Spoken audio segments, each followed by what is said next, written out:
From El Nido, one of the owners from El Nido.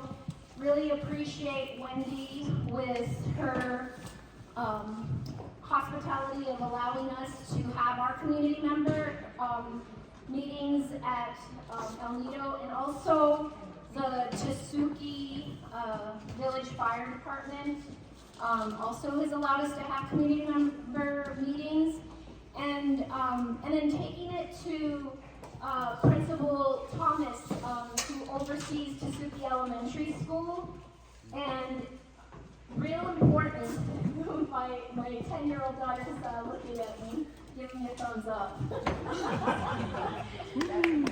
Yeah. But really important in regards to, when I called Principal Thomas, I explained to her the background of what's going on, and when they started school, they'd seen all the signs going up around the community, and so she was inquiring what's going on. And so, of course, she had heard through the grapevine, but hadn't really talked to anybody from the community. And the first thing she said to me was, "This is an important matter, and yes, I'm going to open the doors to you all. My students drink the water from this school, from the well, from the community, and my students farm with that water. And so it's important for all of us what we're doing here today, and so I'm hoping as we make this relationship with Principal Thomas that we'll be able to host more community meetings like this as we grow and grow and grow. And so just to give you a little bit of background, my name is Bernadette Romero Jaramillo, and I am a multi-generational villager of Tesuque. Some of you may know my niece, Alyssa Eccles, who has been very prominent in helping with this movement as well. Unfortunately, Alyssa is working, and so I have really been learning and getting to know so many people around the community, and I just appreciate everything that everybody's been doing to step up to where we are today. It's such an important matter that we're all involved in. And I wanted to share with you all an inspiration because, as I mentioned, I'm multi-generational, so I have grandparents, great-grandparents, great-great-grandparents who all grew up around Chipadero, Rio Medio, Pachaco Canyon, Tesuque Village. And then there's community members that have been here for 65, 70 years. There's community members that have been here for less than 5 years.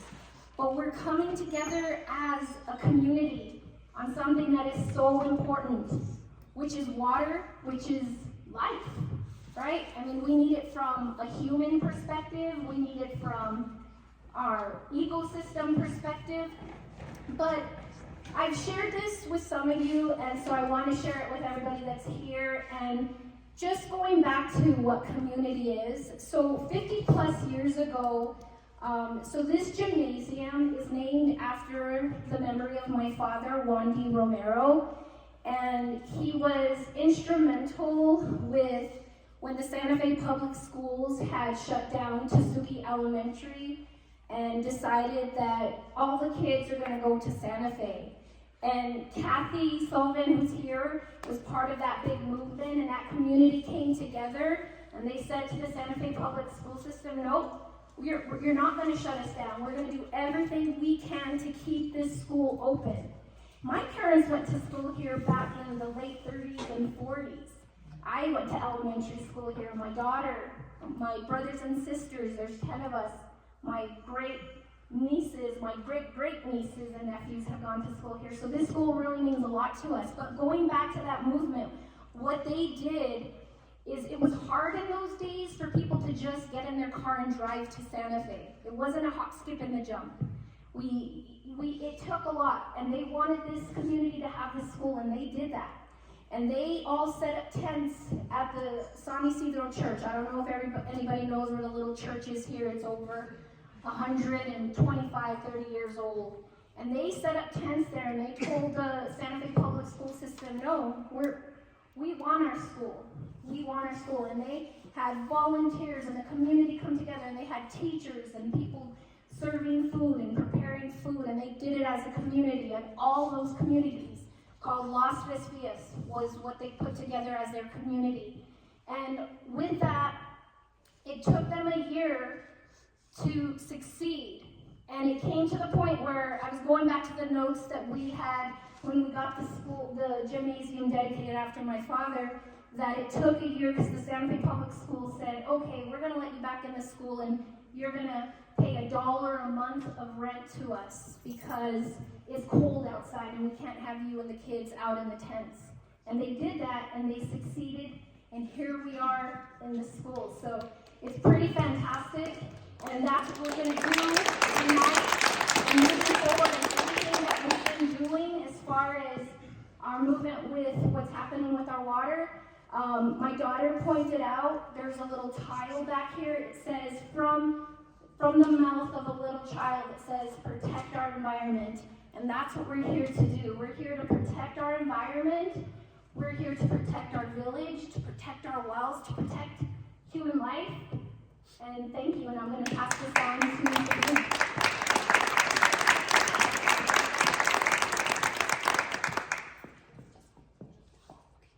Okay, just really quick. One of the things that we learned once we started speaking to environmentalists is that kind of what's happening with development in New Mexico. Can you hold the mic here, like an ice cream cone? Just hold it. Up here. There you go. One of the things we've learned by talking to my... Wait, introduce yourself. Oh, I'm Sabrina Stairs. Since she did that.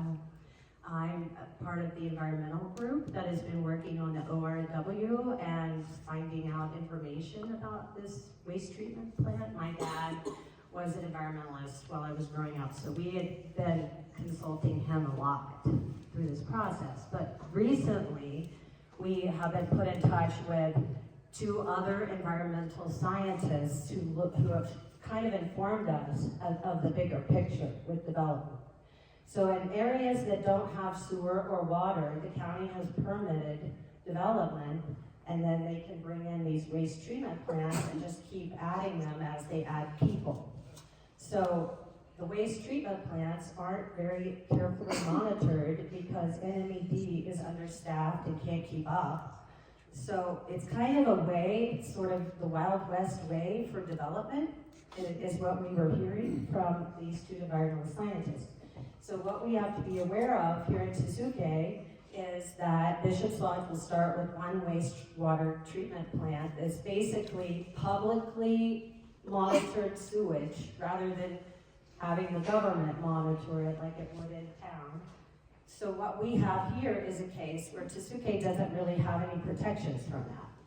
So this permit that's coming up is just the first of many that is setting a precedent of what it's a standard that we want to kind of make it hard for this kind of development to happen.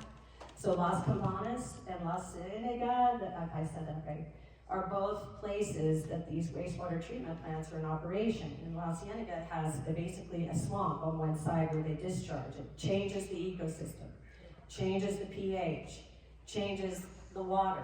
It does it gradually or quickly. So we're in this kind of for a long haul to figure out a way. This place is historical, it's a beautiful place, the ecology is amazing, the water is amazing, and they're putting a giant load just with this first development. But this will keep adding. There are plots of land, if you go to look at the county engineer's office, have been sold, so they will be developed. This will continue to be a load. So this first permit is really important for us to show them that this is not going to be easy to do here, that we care about this place, we care about the water, and we're going to keep this a rural, we're going to keep the Tesuque overlay, but we need to actually get even stronger because this is kind of a, like I said, Wild West way to come in and let regular people or people that they've hired monitor the waste treatment. So there will be failure. It happens all the time. First time there's failure, it will change your ecosystem. There's no real going back. The failures do happen, they happen, they can keep applying, you guys know, and Rusty's gonna explain, or they're gonna explain more. But this is just what I found very alarming throughout the state of New Mexico, is that this can happen.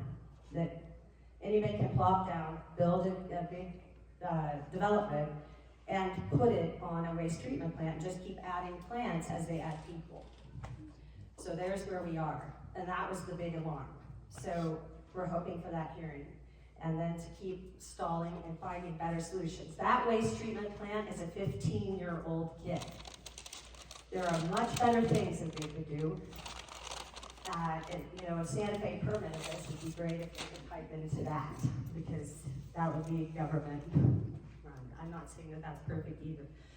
But anyway, that's just wanted to make sure everybody knows that's happening.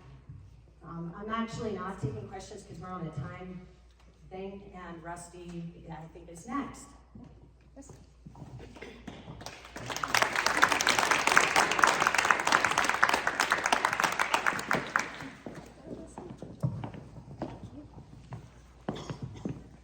First of all, I want to thank Bernadette for organizing this, Sabrina, but I also want to thank each of you for coming out, because this is truly a community effort. If the community doesn't get behind this, we will fail. We need everybody to line up and support this. Rusty, we can't hear you. Sorry. So I want to talk a little bit about Protect Tesuque, but I most importantly want to introduce you to Tom Nasco. And then I'm going to ask Tom to speak for a little bit. He has a trial starting on Wednesday. We were very fortunate to engage Tom last week. He's now our lawyers representing Protect Tesuque, and through Protect Tesuque, the entire community. We're going to talk a little bit after Tom speaks about fundraising, what we need to do, what Protect Tesuque's action plan is going forward. But Tom has practiced environmental law for over 40 years. He's elected to the American College of Environmental Trial Lawyers. He's one of the best environmental lawyers in the country, and certainly in the state. And we're very, very fortunate to have him. He's only recently been engaged. He's very busy, so he's not up to speed. So don't expect to hear any grandiose plans or insightful prognostications about what's going to happen. But in the next 10 to 20 days, Tom will be coming up to speed. And if we get the hearing granted by NMED, and we're very optimistic and hopeful about that, but if we get the hearing, Tom is going to represent us in that, but in a broader agenda as well, which I'll talk about after I give Tom just a second to. He has to leave, that's why we put him first on the agenda, because as I mentioned, he has a trial starting Wednesday, so we want to make sure to give the community an opportunity to see him. You'll be hearing more from him and learning a lot more about him in the coming weeks. Thank you, Rusty. My name is Tom Nasco, and thank you all for being here. I appreciate the opportunity to work with you and to represent your best interests in this endeavor. Let me give you a little background first about myself. I have been doing environmental law. I got into it by accident about 40 years ago. I can't believe I'm that old, but that's what happens. And I started out doing groundwater work, underground storage tanks. I went to Circle, which is a Superfund law. I've done a lot of air work, done a lot of discharge permit work. I brought a lot of claims on behalf of citizens against both the federal government and the state government. I brought NEPA claims against the Department of Interior for trying to drain Ute Lake. The community of Logan was the one who retained me in that instance. It's very important that you get together as a community. I give you the best example. You know of Alto down by Ruidoso. On the Billy the Kid Highway, someone had the bright idea we're going to put a cement batch plant right there in the middle of this residential area. So the community got together as you are, and we're fighting that batch plant. So they're doing it the same way, and I can tell you, without the community support, you can't get it done, but with it, you can move mountains. So it's very important. As Rusty said, I'm just looking at the proposed discharge permit now. Discharge permits are greatly misunderstood. They're actually a permission to pollute. That's what they are. It's like, before you were in what was called an NPDES permit, a National Pollutant Discharge Elimination System permit, administered by the EPA, because that was going into surface water, the Tesuque Creek. Okay? Now, because that's off the table, the jurisdiction's gone through the State Environment Department because we're going with discharge into groundwater. And traditionally, surface waters are controlled by the federal government. Goes way back to the notion of navigable rivers and running boats down them and interstate commerce. And that's how the feds got jurisdiction over that. But when it's groundwater, the state has primary jurisdiction. So that's where we'll be. Right now, I can't tell you what the best defense is going to be, but you're exactly right, and the speakers have been exactly right, that there really is, it is a Wild West. And discharge permits are permission to pollute, and you simply put the constituency you're going to test for, and you obtain the permit. Now, there are a lot of ways. You got to find a hook, and that's what I'm going to be trying to do for you. Try to find a hook to try to slow it down and hopefully to halt it altogether. And the way you do that is we got to look at whatever the constituents are, what's being tested for, and how it's going to impact the residents of this community and your water systems. Because I can tell you this: there's no difference between putting the discharge down the Tesuque Creek and putting it at 8 feet below Tesuque Creek. We're calling it groundwater, because you can get there with a shovel. Okay, so we know that. So there's really no environmental difference between the two. We don't know if they're over appropriating the water source to begin with from the state engineer, and that can influence how the permit goes. So in the next few weeks, after this week in particular, I'll be trying to find some deficiency that we can hang our hat on to move this forward. I will say though that typically you're probably going to get a hearing, because the Secretary of the Environment Department, the standard is there sufficient public interest? And because everyone's written all these letters, it will be likely that you are. I don't know if you are or not, but we need to get that, because that will kick the can, give us time to do what we need to do. We'll get a hearing officer appointed. Typically they use one, she's been excellent in the past, very, very accommodating toward all the parties. So, and that will be down the road, so we'll be able to develop something, hopefully, that we can put forward and put a stop to this. There are a lot of different technologies out there. There's hyper treatment of the water, which is extremely expensive. That may be one option. The other is going to be hauling it. You know, it can always be hauled. Sludge can be hauled to a special waste facility, and we have those facilities in the area. So we have some options. We just need to explore them. And as Rusty said, we don't know yet, but we will definitely find out. But I look forward to working with you, and hopefully we can put this on the right track and find the hook that we need to move forward. So thank you very much.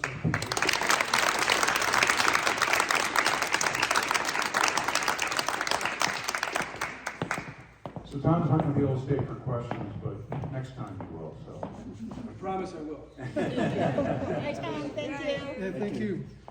I want to just talk a little bit about Protect Tesuque. Now that we've hired Tom, we have to pay for him. And that's partly why Protect Tesuque was organized this summer, was to create a 501c, not-for-profit charitable corporation that could serve as a vehicle for all of us to pull together, make donations on a tax-free basis, and use those tax-free funds in the public interest to protect our water. And so we formed the corporation. The corporation was originally formed with 3 directors. Bruce Scott, Eric Sorokin, and I were the directors of the corporation. And the corporation's got 3 goals. We're very specific about this. And the 3 goals are: no dumping in the creeks. That's their vote. An environmentally sound solution to this developer's burgeoning wastewater and sewage problem. For some reason, the county let them go ahead without ever putting a sound, environmentally sound solution in place. And the third one is to recognize how important that deficiency is. We have to hold our county government accountable for adopting the regulations and ordinances and enforcing them continuously to protect our watershed and our water.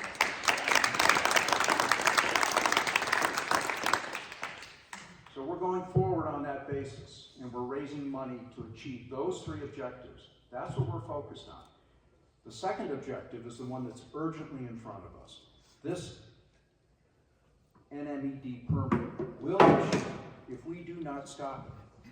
And it will issue within 30 or 45 days unless we stop it. If we get a hearing, it will take longer. But if we fail in convincing NMED to change the permit, or to reject the permit, then we're done. Bishops Lodge will start dumping its effluent into that leach field right on the Little Tesuque River, and we will then all have to wait to find out what happens. We'll all have to watch our wells. We'll all have to monitor our water. We'll all have to purify our water. So we want to stop it. We want to take the initiative to stop it. Tom is the legal strategy for stopping it, but that's only the legal strategy. And we hired Tom because he's experienced, competent, professional at doing that. He has the contacts, he knows the people, and he knows the standards of burden of proof, what he has to pull together, and the standard to which it's got to be assembled to make a convincing case. So that's the fist in the velvet glove. But there's also the velvet glove. We need to reach out politically. Our political leaders need to step up and protect us. They need to understand the public interest in protecting our water quality. And they need to be held accountable to do it. And that runs from the state government to the county government. So there's also the political outreach. And how do we reach those people? We reach them through protests, we reach them through social media, we reach them through the media, we reach them through personal contacts, but we all need to come together. If we come together as a community, we can make that happen. So, what do we need to raise? Several very generous donors in town have come together and assembled a challenge grant for us. They've, in the initial iteration of this grant, put together a $25,000 challenge. They're prepared to put up $25,000 and match every donation that every supporter of our cause makes 2 to 1. So if you put up $200, that's $300 towards hiring Tom Nasco and funding this effort. So up to a limit of $25,000, this challenge grant is out there.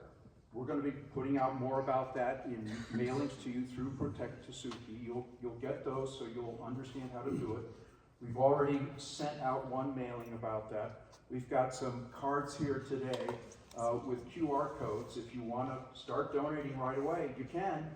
Just put your camera on the QR code, go to the Protect Tesuque website, press donate, and make your donation. You can do that with credit card. Now, if you do that online, we get dinged 3%. So if you want to get the full benefit to Protect Tesuque, write a check. And we'll put up the address. Bruce Scott has very generously agreed through the, I hope, January, to be the recipient of those. He's acted as our treasurer to date. He's got a 6 o'clock appointment, so he has to leave too. But Bruce, do you want to just say a word about where we are, or would you like me to? Okay. So where we are, I think we've had about 12 donations. We've collected something like $1,400. We've had $1,200 in expenses to organize Protect Tesuque and get it up and running. So we've got about $250 in the bank account right now. And that's why we desperately need you to live up to the challenge and put down, if 125 people in this community each donated $100, we'd match the challenge. Now, if you want to put up more, talk to David Schlesinger and become part of the challenge grant. Let's make that challenge grant more than $25,000. Let's make it $40,000. And if we have a $40,000 challenge grant and it gets met, we've raised $60,000. And that's going to cover our expenses.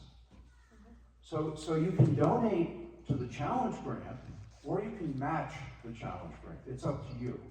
If you want to donate to the challenge grant, David Schlesinger is right over here. David, do you want to stand up? He's organizing the challenge grant. There are many other participants. So far, they choose to remain anonymous, but we are very much in their debt, and they've been really outstanding trying to pull this together. So just a couple of other things to talk about. I'll keep it very brief. Eric, Bruce, and I, after the presentation that Protect Tesuque made on the Zoom video last week, we heard a question raised in that presentation that was very important. have you talked to Bishops Lodge? And the answer was no. We hadn't talked to them about this leach field. And we got together and we decided, you know what, we really should go up there and tell them. This is not gonna cut it, and why it's not gonna cut it. And so Eric and I went up, Bruce couldn't make it, and we met with Bishops Lodge last week. We met with Chris Kaplan and their groundwater consultant, their hydrogeologist, Jay Lazarus, from Glorieta Geoscience. And there were a couple of things, there's a lot of things that came out of that meeting, but I'll give you the highlights. And we're happy to, we have a very good record of what happened in that meeting, believe me. And we're happy to share that. Right now we're sharing it with our lawyer and let him deal with it. But a couple of highlights that came out of that are very important to understand. Juniper said, well, why did you come and talk to us? Well, we did. Eric asked them to let our consultant speak with their consultant. They said, no, we don't want that to happen. That's too expensive. We don't want to pay our consultant to talk to your consultant. You tell us specifically what you want, and we'll give it to you. This was 3 weeks ago. 2 weeks after they had filed, Eric said, well, we'd certainly like a map, and they gave us a map. And the first time we found out where that leach field was on October 4th. They had filed for their permit back in March. They revised it in June. And NMED put it out for comment on September 21st. And we had no idea. NMED's permit doesn't say where it is. We didn't find out until October 4th where this leach field is going to be located. And that is a serious problem. The location of the leach field and the position of the leach field is what makes a real hazard for all of us. But the failure to disclose that and the failure of NMED to put it in its permit, this is inexcusable. This is the kind of governance we're living under, and this is what we've got to change. So the first thing we talked to them about was that. And they said, oh, well, we want to be good neighbors with Bishops Lodge. We want everybody to love us. We want them to come over here and enjoy our cuisine. And, well, if you're going to be a good neighbor, I pointed out to Chris, I met with you in May when you had filed for the EPA permit. And I told you then that you had gamed the system. You had gone to EPA, you'd gone to NMD, you had worked with them for a year, you had put your whole plan in place, and you got them to approve it. And only after they told you they would approve it, did you tell the public about it. And you gave us 30 days to comment on it. And I told you then, that was a big mistake. And that you were not acting as a neighbor, you didn't care, you could care less about your neighbors, and you were acting exactly that way. I said, that's a big mistake, Chris. And then I told him, and now you're doing it again. You're doing the same damn thing again with this leach field. You gamed the system, you got it all lined up with the regulators, you didn't tell us where it was going, you hid the ball, you wouldn't share your information with us. Will you give us right now everything you filed in support of this? And the answer was no. That was the answer. So I don't want anyone to be confused or mistaken about the position that Bishops Lodge has taken. The position they're taking is, suck it up, it's tough for you, live with it. That's their position. So we made clear to them what the problem was with that, and their consultant responded, well, this permit's going to issue. We do have it rigged. We have done everything. We've got them all lined up. They're all on our behalf. This permit's going to issue. And then, you want to fight it? Okay, well, then we'll start sampling the wells downstream. We'll start looking at the water quality. We'll find coliform down there, and no one's ever going to sort out who did this. And that's exactly why we need to stop this now. And so I said to him, I'm familiar with this kind of bluster, and that's exactly what this is. This is bluster. The issue isn't what the quality of the water is downstream. The issue is what are you putting in the water? That's the issue. And you haven't done the soils analysis, you haven't done the hydrogeology, and you haven't done the water analysis to determine what effect you're going to have on hundreds of drinking wells downstream. That's what's missing. And that's your problem, not our problem. So, Bishops Lodge is on notice. I think they understand where we are. There's no more need for communication with them. It's time to hire Tom Pasco, and it's time to get off the stick, raise the money, and move the political powers in this state to our side of this equation. Last thing I want to say, I'll make this very brief, is Protect Tesuque's in the process of reconstituting its board of directors. We're going from a 3-member board to a 5-member board. Eric and Bruce no longer want to serve on the board, so we are in the process of assembling a board of 5 new members. Those people are getting to know each other. We've got family emergencies, we've got medical procedures, and we've got family celebrations going on. People haven't gotten together and won't get together until this week to figure out. But you can expect a much more regular exchange of information from the board about what's going on, what we're doing, where we're going from here. The main steps going forward for us, get this fundraising program and get that challenge grant met by November 15th. So sign up and donate by November 15th. That's the first challenge. Second challenge is get the board in place and get Tom's team in place. Who are the hydrogeologists that he's going to hire? Who are the soils engineers to help him put this case together? The third immediate challenge is reach out politically. There's no reason to wait. We might be able to solve this problem politically without incurring the cost or the risk of a legal case. And that certainly is a preferred outcome. So get organized for that. And the fourth challenge for us, for Protect Tesuque, is to build out our infrastructure and communications so that you all can know what's going on, and we can share this on a level playing field and a current basis. So you want to know? I want to know what 146 comments were written. I have no idea what people said. Let's get them all together and get them posted on the website so we can all read them and see where we are. That's just a start. I want you to see what the permit looks like. That should be posted on our website. We need to get this information together and out to you, and the board's going to get that done in the next, I'll say 30 days, hopefully sooner. So that's all I've got. Bernadette, this is back to you, or who's? Rusty, can I just say, just to go back for a second on the fundraising, do you mind if I jump in for a Yeah. second? So when we realized we had to hire Tom Nasco immediately, and I know the whole community hasn't been getting information, a group of very concerned Tesuque citizens, informed by Rusty and others, got together and said, how do we get this money ready? Because we've got to get Tom hired immediately, given the urgency.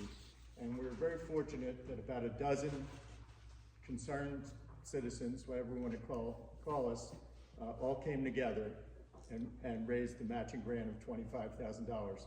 And just to be clear, that's based on, for every dollar anyone here or anyone else in the community puts in, we're going to put up $2. And I think it's great if this community, and it was amazing how easily, we didn't go out to the community at large. We probably just asked a dozen people and they all stepped up. So I mean, I'm really proud of seeing that in the Tesuque community, because we're all very fortunate to be here. We all have the same goal, and we all came together. So I think the great thing would be if we get even, I'm not a fundraiser, by the way. You can see I'm really bad at that. Rusty's far better at that and other things. But if we could get more money coming in and make this group put up more money, and for what I'm getting, we can continue to push it. We can put up more than, we can get over the $12,000. That $25,000 is just going to go up and up. So everybody that we've talked to is ready, willing, and able to support the community, support this initiative. And I just have to thank Rusty, thank you for all your efforts. Yeah, Rusty.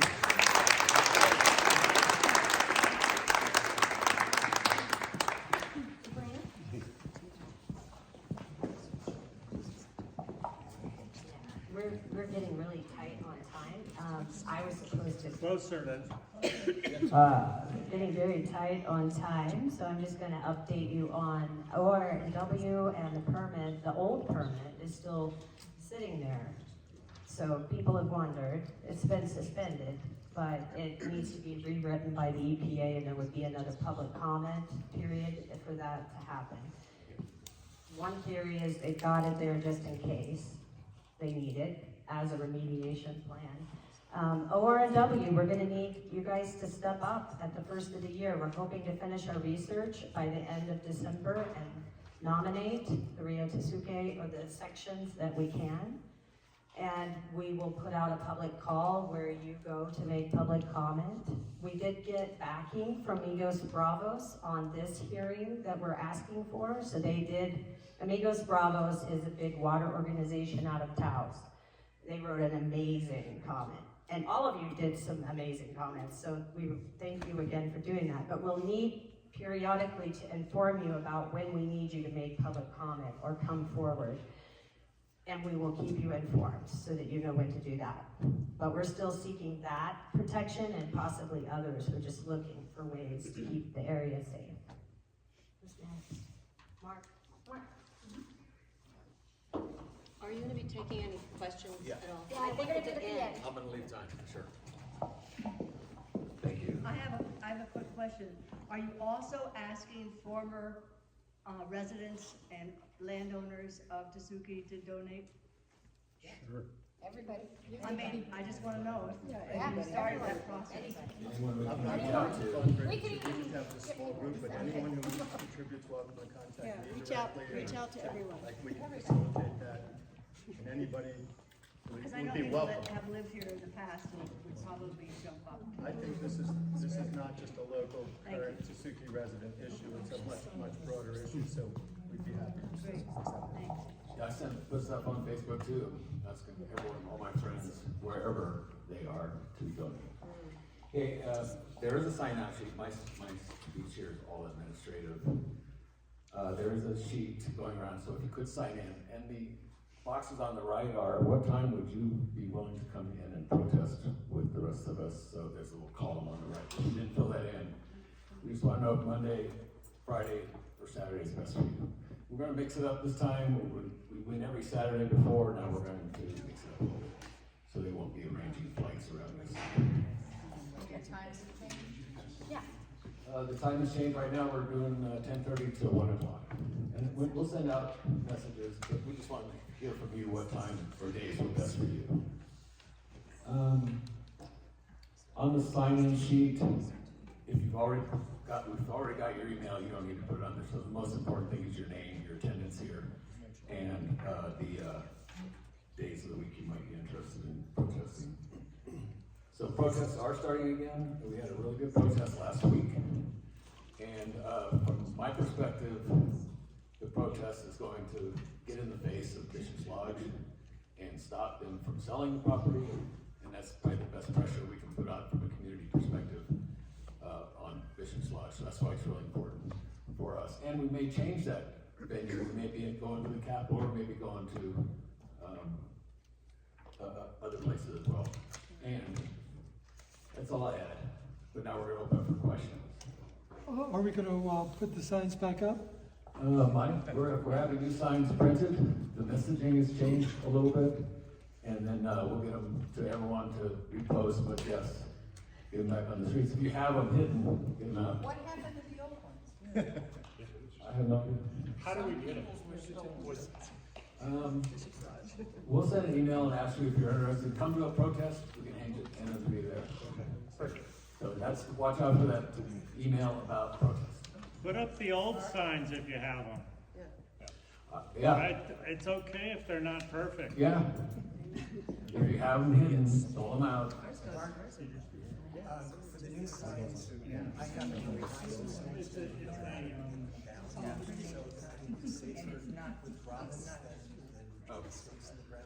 You know who it is? Okay, so we might also have recommendations as to how to secure them to something that won't move so easily. Right? They don't get taken down.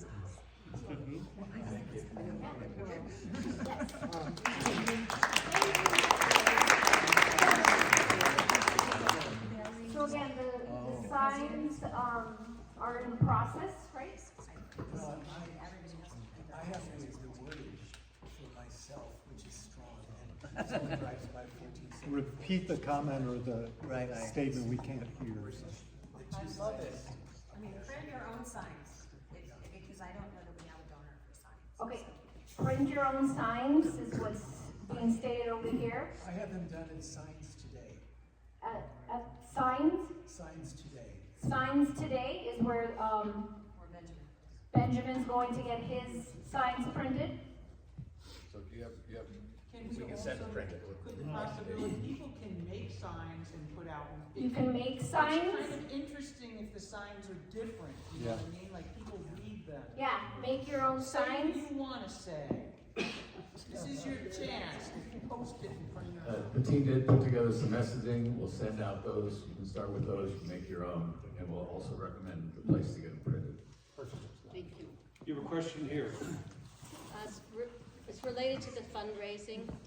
Does the website, or does anybody, can anybody share with us the tax ID number and address of the organization? Because if, like Yes, it's on the website. It's on the website? Yes. And it has And an every address? donor will get a letter from us, But in order to donate, acknowledging the donation and giving you the information you need in order to deduct. in order to donate from a donor advised fund, Yeah. you have to give them the information because they have to look you up and. So let me be very clear about where we are.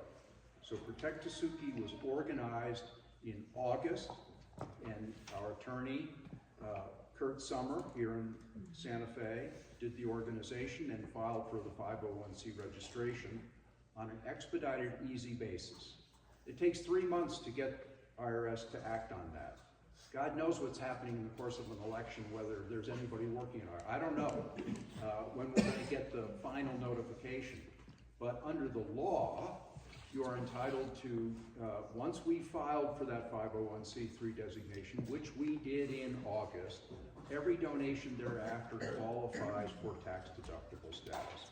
So you may not be able to satisfy your donor advised fund, or PayPal is hanging us up and having problems because they want certain things.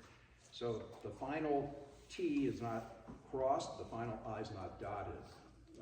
But we're going ahead anyway because we don't have any time to waste. And we have an EIN. If you need the tax ID number to We get have the that. process going, we do have that. The corporation is incorporated, it's registered, it's a New Mexico not-for-profit charitable organization, and it has its 501c3 application pending with the IRS.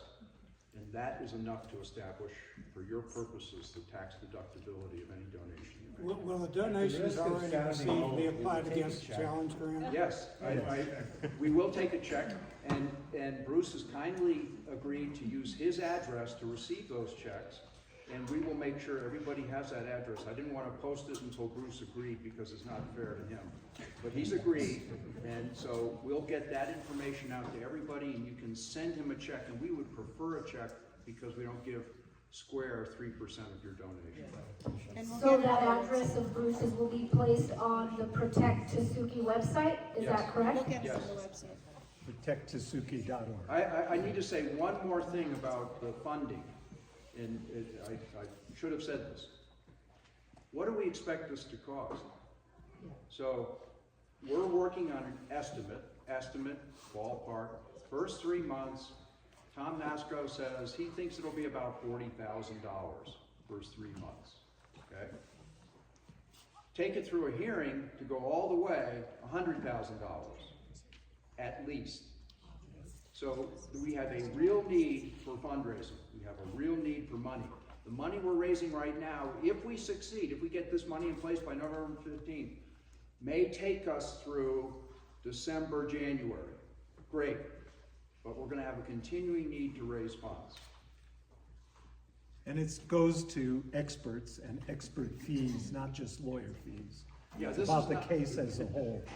That's a really important point, is that assembling the facts that need to be presented to the state and to our political leaders about why this is a hazard to all of us, why it threatens our drinking water, how it threatens it, the time frame within which, how it threatens our health.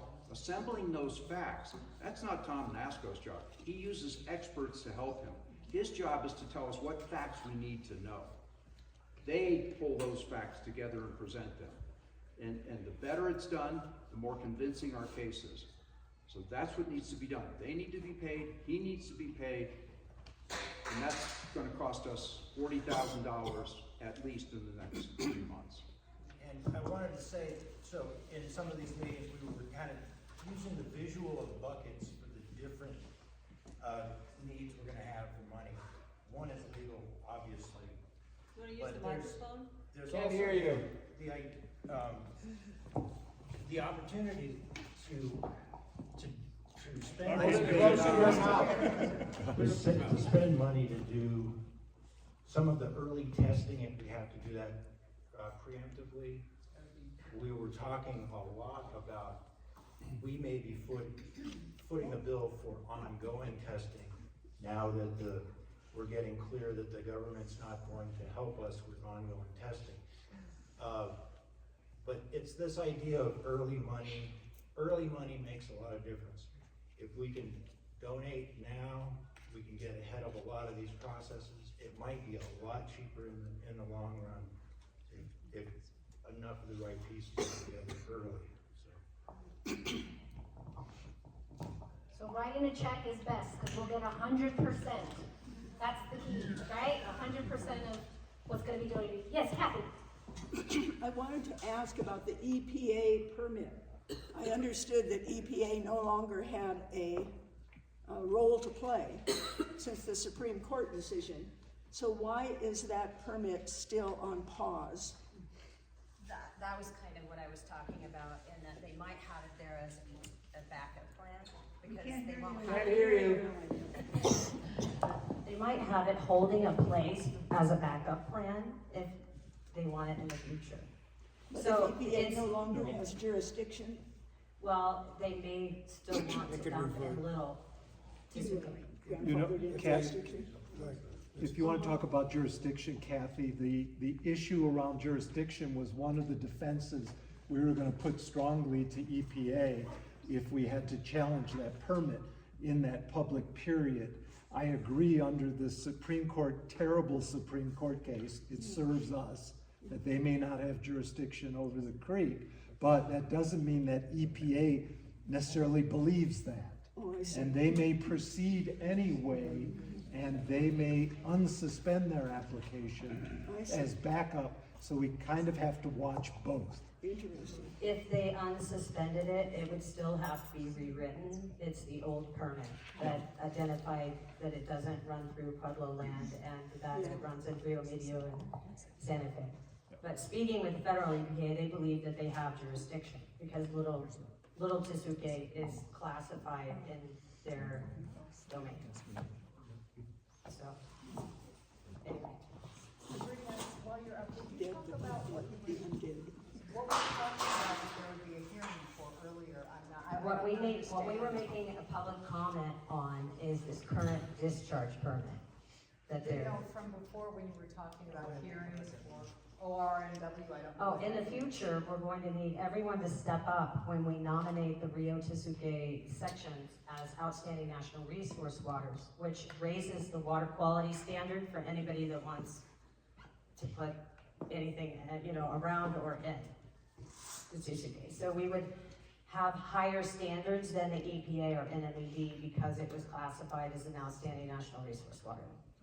And that's why we're going for that. Because NMED is probably not going to have its own state standards for 2 to 3 years.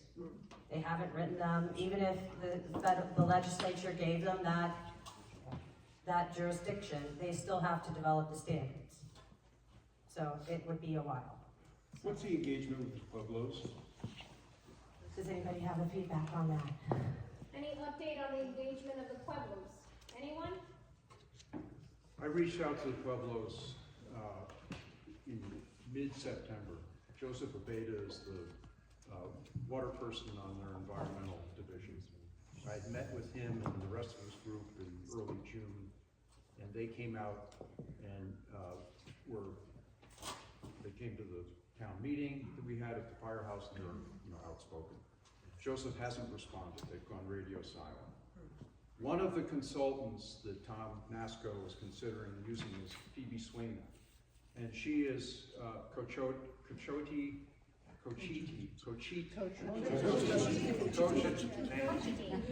Cochiti and San Felipe. She has a hydrogeologic consulting firm, and she is very well connected with the Pueblos. And told us, and maybe Carrie Green can fill in here, told us that the Council of Governors of the Pueblos had voted to demand that EPA deny the discharge permit for EPA's surface water discharge. Now, whether that's true or not, whether that happened, what the status is, the Pueblos seem to be lined up when it was a surface water discharge, strongly in opposition to it. Now that it's a groundwater discharge, we don't know where they are. Thank you. Without going into a lot of detail, because I don't expect that, is there on the table any plausible engineering solution for Bishops Lodge besides us saying, no, don't do that, no, don't do that? Because their land is all right above that same aquifer. I mean, there are ecosystems that are developed, even in the state of Arizona, they have more advanced treatment. I mean, Kathy even brought out that Thorpe before had ponds and little, waterfalls and things that cleared the water before it went. There are other things out there. There are more advanced septic systems. There are, they could tap into Santa Fe since Santa Fe permitted this. I mean, There's several what about specific potable water? engineering alternatives. So There are the lots most- of alternatives. The most specific alternative is connect to the Santa Fe Municipal Water Treatment Plant. Which also doesn't work, right? Pump your water uphill, pump your sewage uphill, just like you pump your water. That would be the right All your drinking water uphill. That's the best solution. Pump your sewage up. They have plenty of money. This The is second- Juniper Capital. They could do The this. second alternative is to modify their treatment plant so that what comes out of that treatment plant is potable water, not non-potable water. But that doesn't get past the fact that they're gonna have failures. The third That- alternative is to move their leach field to a demonstrably safe location. Where the leach field is currently, the big problem with the leach field is its location. And as everyone here knows, you all have leach fields. And the only thing that is acceptable about your leach field is where it's located and what the load is on that leach field. So they're This is a putting all leach the field. development as part of that load, and what they could do is put some septic in for the development above, and not, to have the development tack into the resorts is a strange situation. Rusty, were you done? Well, so this leach field is 2,500 square feet. It's about the size of a large residential leach field. And it's going to collect the waste from 1,000 individuals, and they're going to discharge 30,000 gallons a day into this leach field. And where it's situated, as Tom mentioned, it's the water table is 8 feet below, and it's immediately adjacent to the Little Tesuque Creek. And So again, they've got a real problem with the design of their leach field. and again, go back to the protecttesuque.org website, because you can also review Rusty's presentation from last Thursday, which was very informative and gave a whole great organized way of explaining of what's the plan up there. So we're all prepared, but again, we really need those donations so we can start this process going. And then last, I just wanted to introduce you to Rachel. She just wanted to take a couple of minutes just to briefly talk about fire, and then we're going to wrap up the meeting.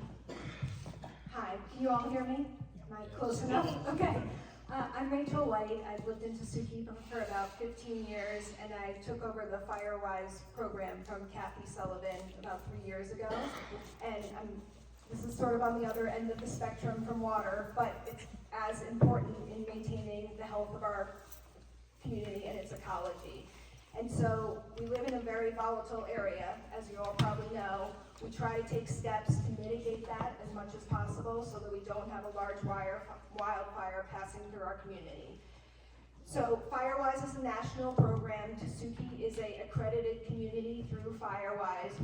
As part of that, we have to report every year what we're doing as a community to mitigate our risks.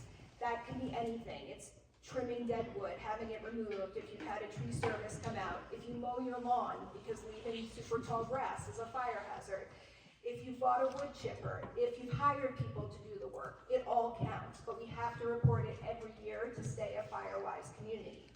The other part of that is that we do activities through Firewise to help with this. Some of you probably attended our chipper session in the spring. And then this fall, on Saturday, a local homeowner is hosting a fire mitigation workshop. And we're having experts come in to talk about what we can do as a community, to show you how to properly prune trees like piñons to reduce wildfire risk. And also they're going to be talking about programs that are available on the local and state level to pay for some work on people's properties. So I have information about both programs. The reporting deadline for Firewise is November 1st. You just have to email me. It literally takes like 3 minutes. Just think about what you've done, estimate the amount of time or money. That's it. And your address. That's all I need. So I have sheets if you want to talk to me afterwards. That would be great. And thank you all. Nice to see you. Thank you. So thank you again for coming to this community meeting. We appreciate everybody here, and again, thank you. And we do have to close and exit the gymnasium because the principal is going to need to lock everything up. So again, thank you all.